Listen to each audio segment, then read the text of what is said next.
10 years ago, I was a huge Trump supporter. I even traveled down to New York to hold a speech at a Trump rally outside the UN building.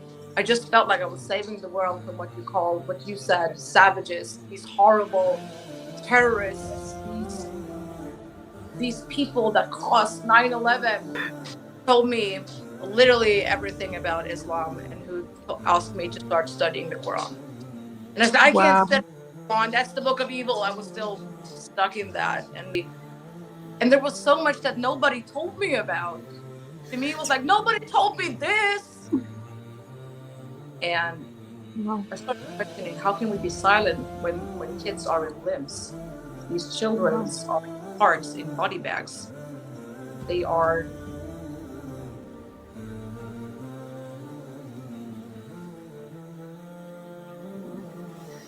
people. The true face of evil has showed itself. Yeah. And like, what, I've never seen such strength and resilience within people in my life. And these people are the ones that I once called savages. That was the moment that I truly forgave myself.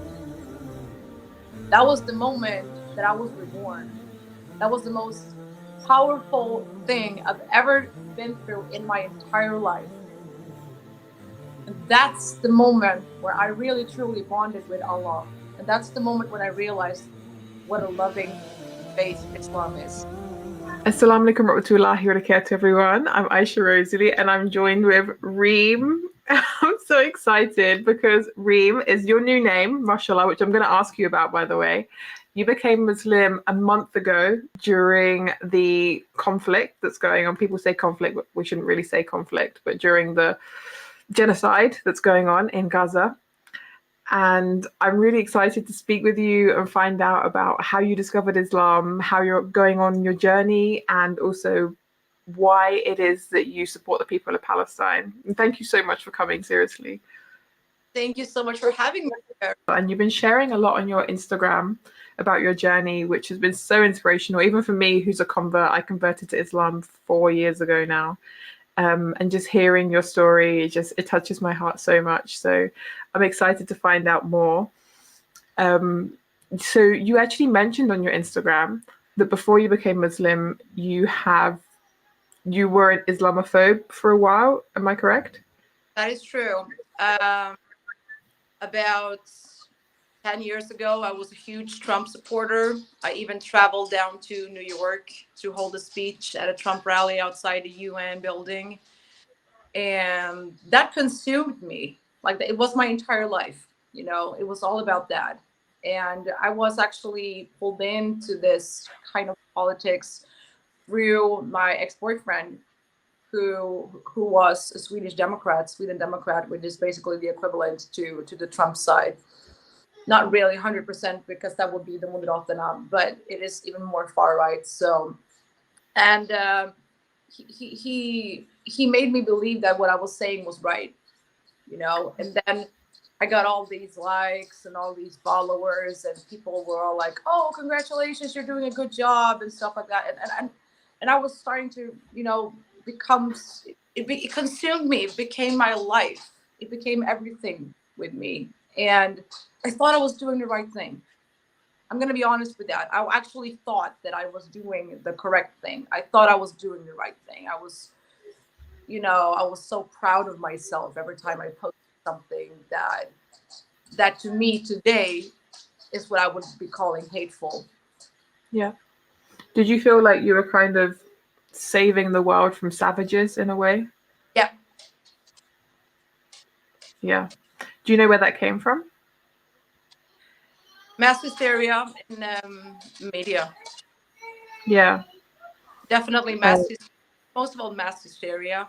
I was consumed by the amount of people that started to following me. I was so obsessed with myself. It was all about me back in those yeah. days.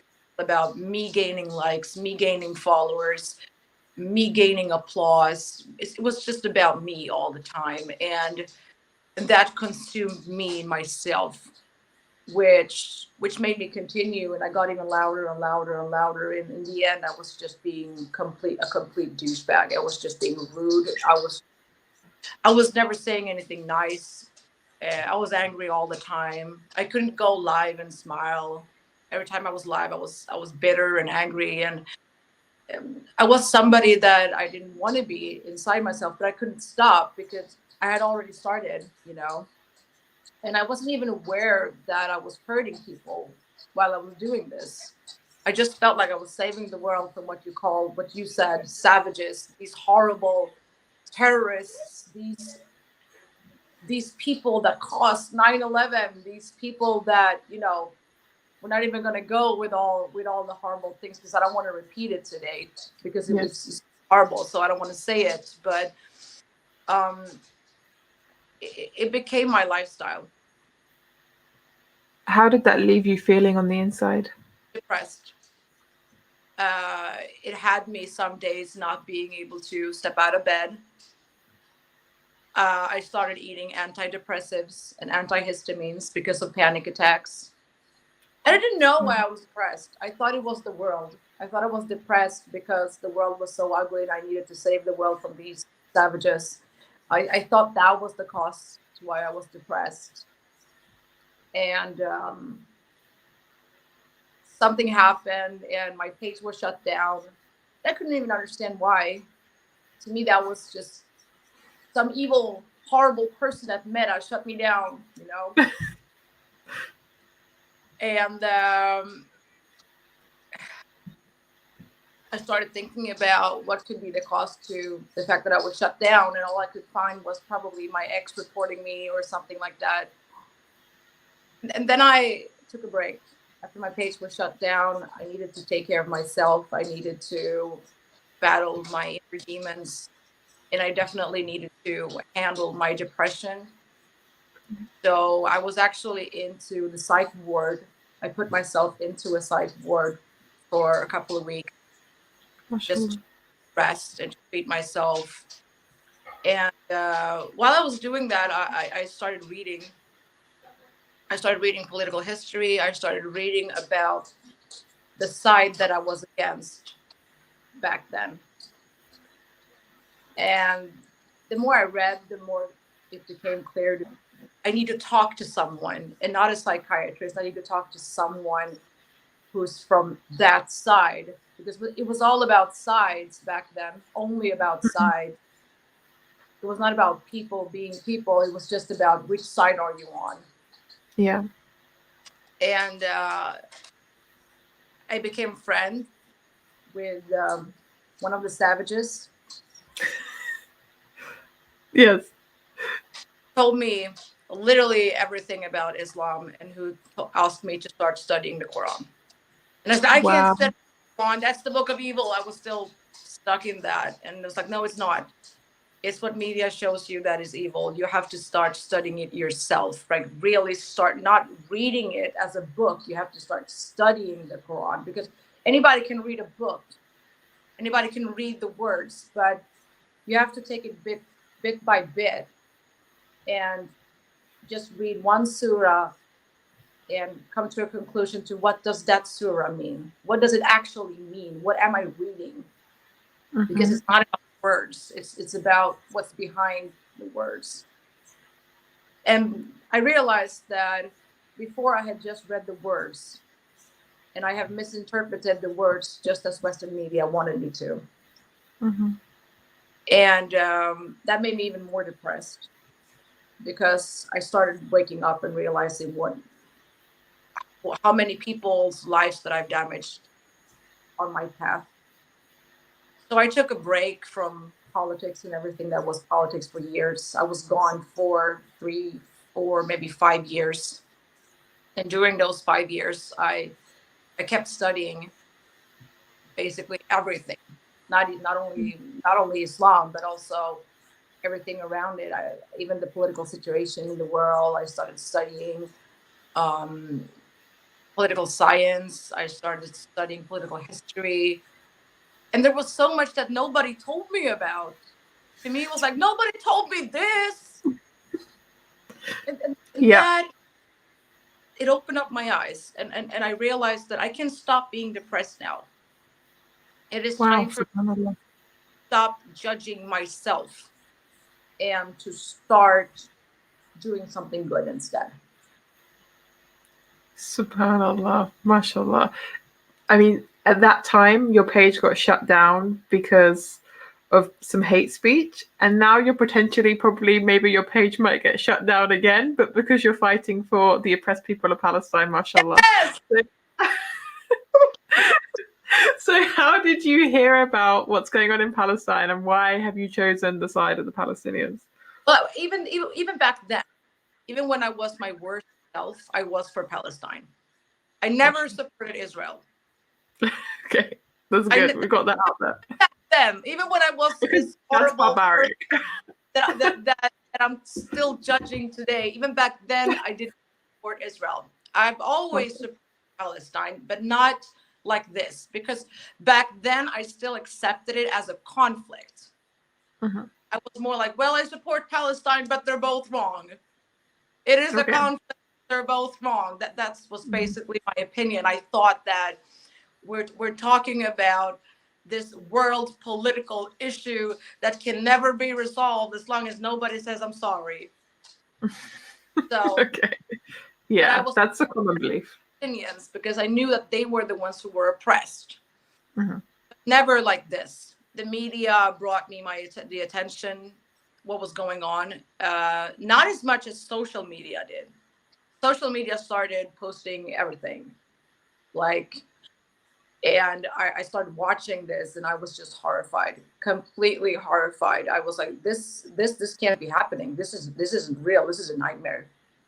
Mm-hmm. So instead of taking side, I learned from my former mistake, and I started reading again. Mm-hmm. And I learned about the Nakba. I learned about the meaning, what it was. It immediately brought me attention to Seifel, what's been happening in Syria. Yeah. And it was like, well, it's happening again. And then I started reading even more, and I realized, well, it's still happening. It's not happening again. It is still happening. Mm-hmm. It's just a continuation of what started 75 years ago. And that brought me to the Second World War, where the genocide was conducted behind closed doors to a world that didn't know about it because it was conducted in silence. Now it is happening openly so the world can see it, but the world is silent. And I started questioning, how can we be silent when kids are in limbs? These children are in parts in body bags. They are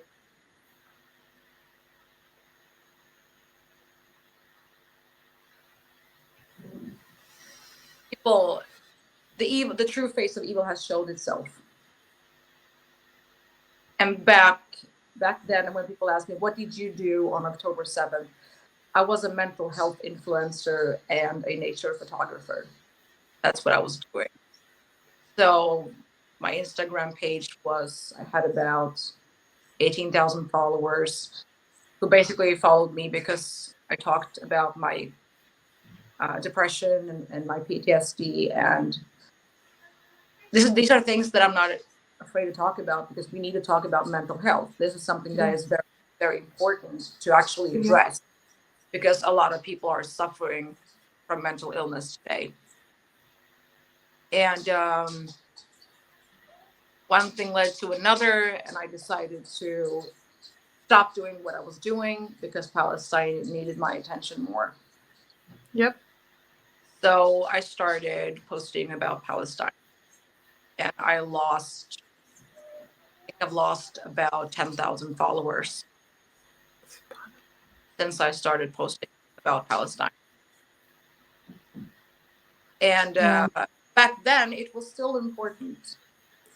Not as important as it was when I was a Trump supporter. It had become more unimportant to me. The thing about followers, it had become less important and less important because of my mental health journey. I started realizing that it's not about being a popular person. Back then, I would never go on a interview like this without makeup. front of the mirror for literally 4 hours just to do a 4 minute screen video. Wow, subhanallah. And today I don't even wear makeup. I have this MashaAllah, tabarakallah. MashaAllah. because And you look amazing, MashaAllah. I know. No, That's the correct answer. I'm happy with who I am. Of course, that's what's important. Me for who I am. I look like this. This is what I look like. Nothing is going to change that. God has created me this way. I am almost, MashaAllah. and that's what I should be proud of. MashaAllah. And you're doing incredible, incredible work. I was so inspired when I saw your page. I just had to reach out to you and get you on an interview. And I was so happy that you said yes. It is not about us. It is about the course. cause we're representing and the people that we're representing through the cause. That's what it is. And I see these amazing heroes like Motaz Azaisa, like Bizan, like Sean. There's so many heroes like Wissam Gaza, he calls himself this.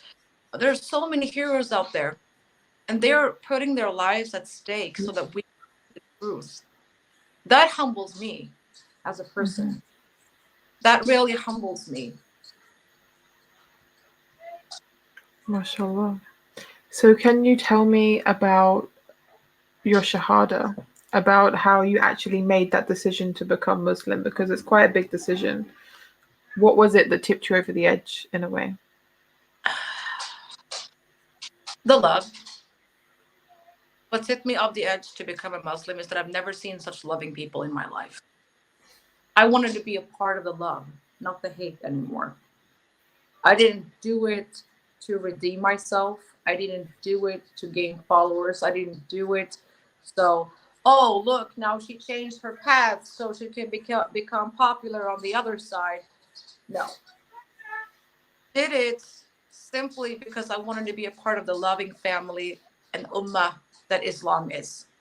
When I started posting about Palestine, when I started supporting the children, because that was my focus, children and animals, in Gaza, in Palestine, I got so much love, and most of them ended their messages to me with Alhamdulillah or Mashallah. So I knew immediately that they were Muslims. Yeah. And like, what? I've never seen such strength and resilience within people in my life. And these people are the ones that I once called savages. These people that are using their pages, their platforms, to unconditionally support Palestine, even though that they are risking to get shut down. These are the people that I used to judge. What was wrong with me? Like, really, what was I so consumed by Western media? Was I so consumed by my own country, United States, since I used to live there? I was so consumed by everything that wasn't real. I shut my own eyes to the truth and consumed myself and choose hate when I could become one of these people who chooses love. So I started questioning, what does this love come from? How can they be so loving? And I realized what the truth was. Why do you think it is? Why do you think that Muslims are so loving? I think the Muslim people are the Muslim people are so loving because we get this love from Allah. SubhanAllah. Allah is the loving source to the love of Islam. Yeah. I actually, I remember my friend telling me this amazing analogy. He said, imagine you're on a plane, you're sitting in first class, and you have all these amazing facilities, you have everything you could ever want, you have amazing people around you, but you don't know how you got there. You wake up on this plane and you're like, why am I here? What's going on? You're going to feel panic, right? No matter how amazing the place is that you are, you're going to feel panic. And he said, this is what life is like without God. It doesn't matter how amazing the world is, you're going to feel this panic inside of you because you're like, you don't have the connection to God. You're like, why am I here? What's going on? I'm so scared. And after hearing that, I was like, yeah, I get that. I get that feeling. I understand. I get that once becoming Muslim and having God in my life and having that love and connection. I'm like, how did I do it before? Like, how was I alive in this like headspace of, oh my God, anxiety and all these things that were going on? Subhanallah, Allahu Akbar. I can tell you that I own before I became Muslim, and before I actually started reading about Islam, and before I actually started realizing that the world doesn't circle around me, and that there's no reason to pick hate at all. I used to eat 8 different antidepressants. SubhanAllah. Today I eat 2 medicines. MashaAllah, tabarakallah. And these 2 are because I have a low serotonin level in my brain. So it is not actually even connected to anxiety. It is connected to a physical thing. It is connected to a biological reason that gives me sometimes lower days, because of lower serotonin amount in my body. So I just need to fill up on my serotonin and then and pray, and my world is perfect. MashaAllah, MashaAllah. I love that like new Muslim high as well. You're on the new Muslim high. I love that. Yeah, I am the new Muslim high. I have that still, and I don't want to lose it. I don't want to lose it. And when I was in a hospital this time, I got contacted by a very, very special person. His name is Dr. Suleiman. He's a Quran translator. MashaAllah. And he contacted me and asked me if I wanted to do my shahada. And I, the old me kicked in, and I was like, well, then it has to be perfect. It has to be in a mosque. I have to wear special clothes. I have to wear makeup, and it has to be and it has to be the right settings. It has to be the right sound. I need a special cameraman for this. and then I was like, what am I doing? Now I'm doing the YouTube version of a Muslim. And I gave it a day, and I contacted him back and said, yes, I want to do my shahada. MashaAllah. So I don't have a dogs, but I have mom and dad.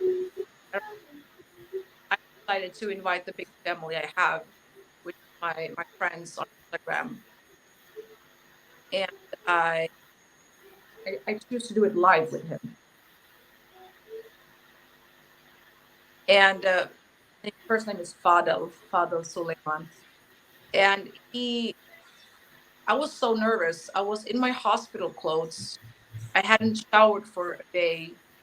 I hadn't brushed my teeth for a day. I do this thing called snooze, which you dip. It is a nicotine bag that you put on your lip. Okay. And that covers the teeth. Okay. Stopped smoking. So we're doing this instead. It doesn't damage the lungs. Not as unhealthy. So I was so stressed by the fact that I felt bad in my mouth and everything. So at least I need to take a shower before I do it.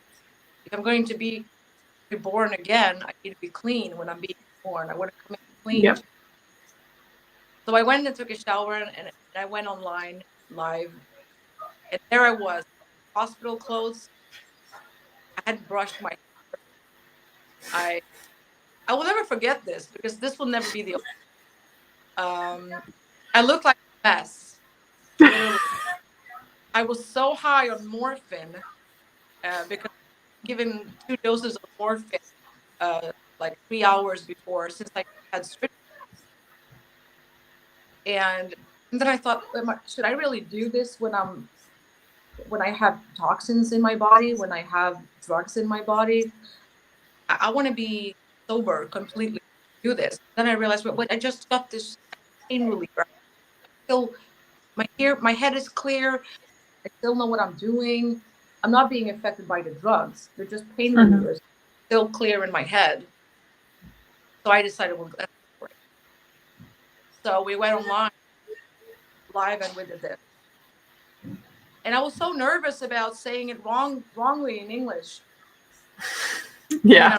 in Arabic, mostly Arabic actually. Yeah. Sitting like this in my hospital clothes, and I was sitting like this, and I was like, should I hold my hands in a special way? He said, no, be you. Just be yourself when you do it. So I decided to put my hands in my lap, look at him, close my eyes, and follow his lead. Subhanallah. And that was the moment that I forgot. Like, that was the moment that I truly forgave myself. That was the moment that I was reborn. That was the most powerful thing I've ever been through in my entire life. And that's the moment where I really truly bonded with Allah. And that's the moment when I realized what a loving faith Islam is. I'm getting teary because I'm just like thinking about it. I remember starting to cry in the end of the Shahada when first we did it in English and then we did it in Arabic. And I was so focused to say the right words in Arabic. I really wanted to pronounce it correctly because I really wanted people to understand what I was saying, so I didn't make a complete fool of myself. I wanted Allah to understand what I was saying. And in the end, I started crying a little bit, and I tried to look away, like don't look at me. And I promised I wouldn't cry, but I couldn't help it. So then I got back on track, and we finished it. And he said, "Well, mashallah, your Arabic is perfect." And I'm like, "I am a Muslim now." MashaAllah. Oh my God, that's so amazing. Seriously. If somebody would have told me 7 years ago that you're gonna sit without makeup in hospital clothes, becoming a Muslim, literally saying the Shahada, becoming a Muslim uh, on a live stream with somebody that translated the Quran, somebody would have told me, "Are you drunk?" Like this would never have been me. You know, I wish that I could show you people the person that I used to be. I wish that I could show you guys the shallow, fixated, hateful person that I used to be. But I don't want to show that person because that's not who I am. That's never going to be who I am. When I wake up nowadays, I wake up happy all the time. I'm always smiling. I'm always happy. I wake up. I thank Allah for waking up. I go out with my dogs, and then I start my day with my schedule.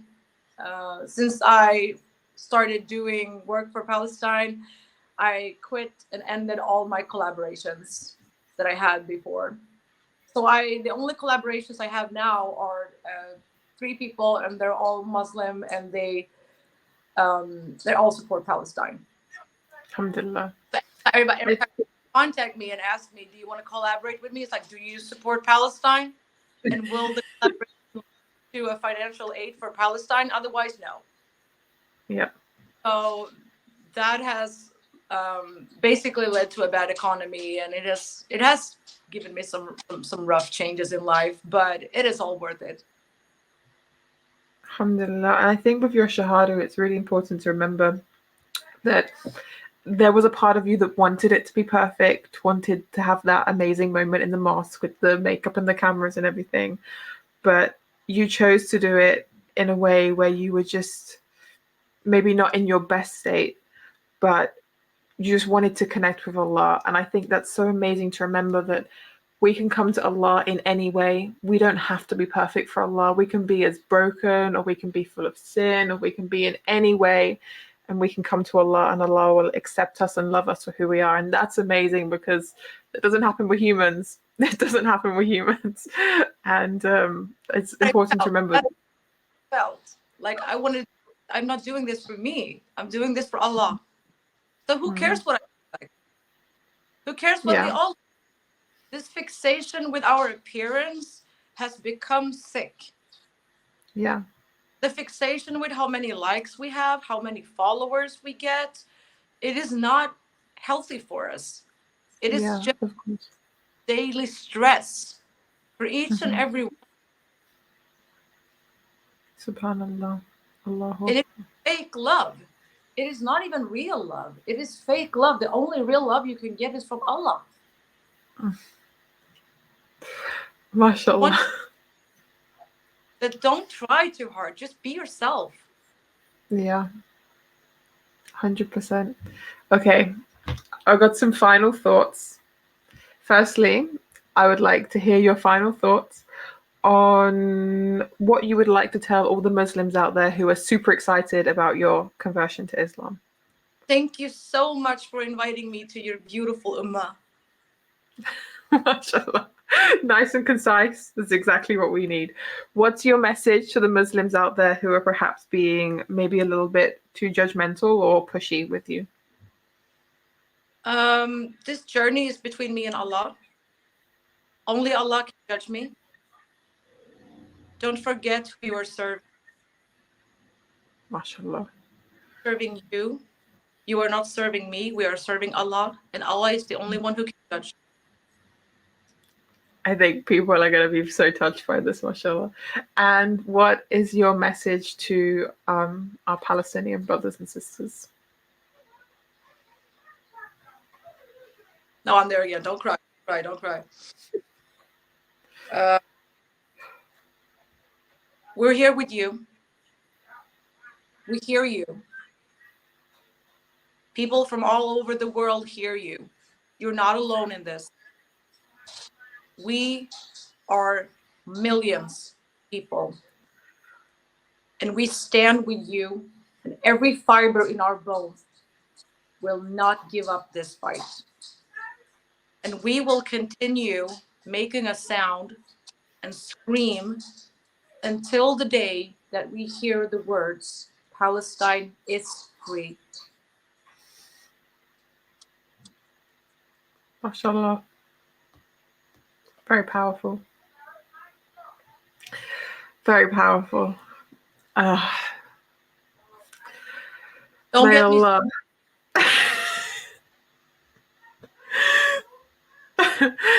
um, yeah, it's just such an emotional cause. And you know what? Every day on Instagram, there's a new video that doesn't cease to amaze how evil some people are in this world, and how strong I was on my the way to a Palestinians. protest yesterday. I was on my way to a protest yesterday, where I've been invited as a speaker, and I started going through the speech. And when I was done with that, I went over to Instagram, and I saw these pictures of these beautiful little Gemma birds wrapped. We know what we mean when we say birds of Jannah. And I started crying on the bus. And somebody looked at me, and I just turned my phone over, like, this is what I'm crying about. You should be crying about this too. And she just walked away. And then I started and more, and I was like, okay, I'm gonna cry on my own. I'm gonna do a little prayer, and I'm gonna go for this. But I know it's hard to everybody out there who is fighting for Palestine. I know it's hard. I know it is difficult to watch these images. It is mentally draining. It is affecting us on a daily basis. It is affecting us mentally, even though we don't want it to, but it is. We are so much evil that our minds and hearts are having a hard trouble to comprehend. Yeah. But I want you to know, doing enough. Everything you're doing for the Palestinian people is enough. You are doing enough. As long as you're doing something, you're doing enough. You don't have It to never be. feels like it, though, does it? I know. You don't have to be a speaker on a rally. You don't even have to go to a protest. But as long as you're doing something. Personally, I wish everybody was out there protesting, because we need to. But we also know that we need to take care of ourselves. Mm. Many people are judging themselves for having accessibility to water when the Palestinian people doesn't. Mm-hmm. You have to drink. You have to drink water. You have to eat. You have to take care of your children and your animals, your pets. Mm-hmm. You can't stop living because they don't have your life. Because if you don't function, you can't be much for them. So we have Yeah, to be 100%. strongest to Mm-hmm. be able to help them, Mm-hmm. which we can't let ourselves go down with this shit. Mm-hmm. Yeah, I agree. Mashallah. Amazing advice. Amazing, amazing speaking with you. Thank you so much for coming on. And if you guys want to check out her Instagram and all the Palestinian content and your journey as well, then I'll link that as well. And thank you guys for watching. Assalamu alaikum.